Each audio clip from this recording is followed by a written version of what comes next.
Salut, c'est Flo Manodo. Petit replay sur ma carrière.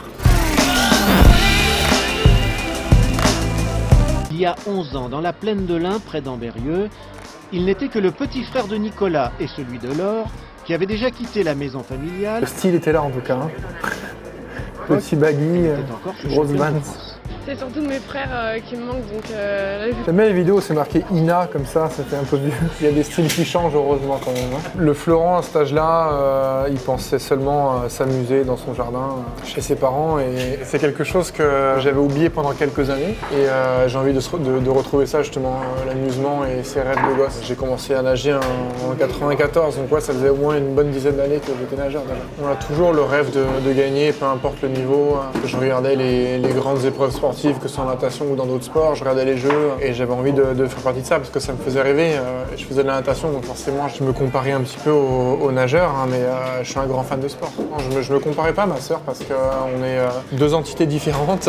On est une fille et un garçon, qu'on n'a pas les mêmes points forts en natation en tout cas et les gens adorent nous comparer mais nous on se compare pas. Je pense qu'on était un petit peu préparés, on a eu la même éducation. Après le fait que ce soit une fille, elle a été beaucoup plus forte, beaucoup plus jeune, elle est partie de cocon familial beaucoup plus tôt que moi et je pense que chacun fait sa carrière et justement j'ai pas fait les mêmes choses que ma soeur et ça a fonctionné quand même. Je l'ai revu plusieurs fois bien sûr. Ça va être la seule course dont j'ai aucun souvenir ou presque. Tout est allé très vite. Je me souviens de vraiment pas grand chose, juste un peu à la fin. Je me dis ne respire pas et touche le mur mais je me rappelle qu'en série, en demi-finale, j'avais énormément de mal parce que par rapport en France, entre le deuxième sifflet, on doit monter sur le plot et le Avomar. En France c'est assez long et là c'était très court. On peut entendre sur les vidéo qu'il y a quelqu'un dans le public qui crie deux fois et en fait j'ai le temps de bien me placer comme j'aime et je pense que ça a été un des facteurs de ma victoire. C'est marrant parce que tout le monde me dit « Oh c'est trop bien ta sœur qui commente, etc. etc. » alors que pas du tout, c'est la ministre des Sports, Roxana, qui était commentatrice à l'époque. Les gens pensent que c'est ma sœur alors que ma sœur vient me rejoindre, elle était à côté et moi je la vois même pas quand je sors parce que j'ai des étoiles dans les yeux. Et quand on voit Salindo avec le petit 1 à côté, ça fait plaisir.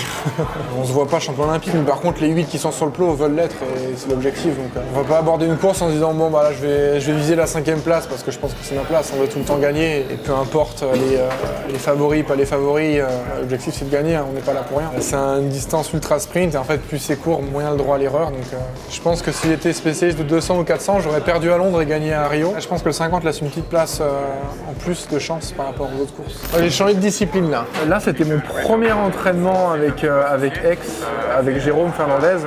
Je ne sais pas s'il était capitaine, je crois qu'il était capitaine mais je suis pas sûr. De l'équipe de France, il était champion du monde, champion olympique, champion d'Europe, etc. Enfin, c'est une de mes idoles de jeunesse. Et en fait, il était dans le même avion que moi pour faire Paris-Marseille à la fin des Jeux. C'est le coach de Aix-en-Provence, PAUC.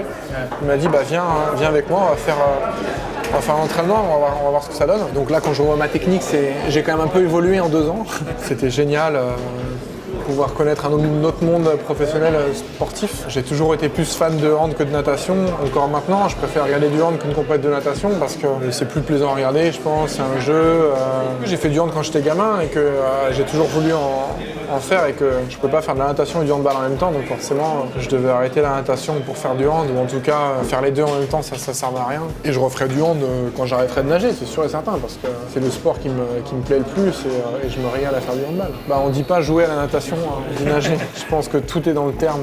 On joue au foot, on joue au basket, on joue au hand, mais on joue pas à courir, on joue pas à faire du vélo. J'ai essayé des choses, je joue un peu de guitare, j'ai joué dans une ou deux séries, c'était très marrant.